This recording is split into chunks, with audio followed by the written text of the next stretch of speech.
आइए आज हम एक और रोचक घटना जो हमें कुछ सिखा जाती है सुनते और समझने का प्रयास करते हैं। एक बार की घटना है। यूनान के राजा का स्वास्थ्य दिन प्रतिदिन खराब होता जा रहा था। उनके बचने के बिल्कुल आसार नजर नहीं आ रहे थे। अंत में वहां के सभी हकीमों ने मिलकर यह निश्चय किया कि यदि निर्धारित लक्षणों वाले किसी ऐसे व्यक्ति का पित्ताशय मिल जाए तो राजा बच सकता है।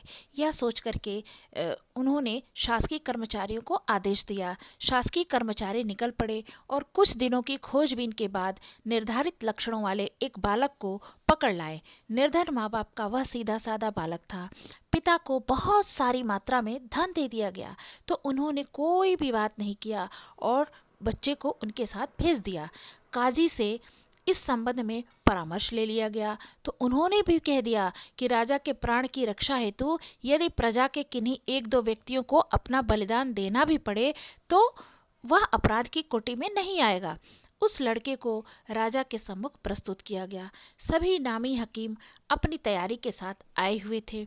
जल्लाद को तलवार से बालक का वध करने की आज्ञा दी गई। जल्लाद ने जैसे ही तलवार उठाई कि बालक को ऊपर आकाश की ओर देखकर हंसी आ गई। राजा को मृत्यु के मुख में जाते बालक को हंसता देखकर आश्चर्य हुआ।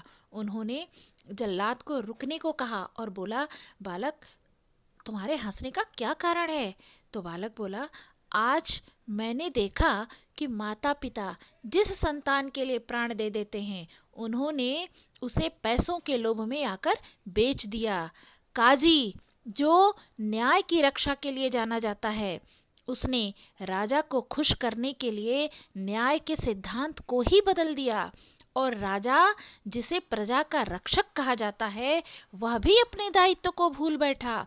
अंत में मुझे परमात्मा की याद करके हंसी आई कि यहाँ तो ऐसा अंधेर मचा हुआ है, तो देखें कि सबका रक्षक क्या करता है।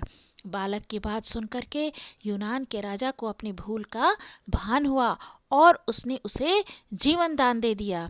इस प्रकार हम देखते हैं कि कभी कभी हम अपने स्वार्थ में इस प्रकार अंधे हो जाते हैं कि सिर्फ अपना ही लाभ देखते हैं और दूसरों का बड़ा से बड़ा अहित भी कर बैठते हैं।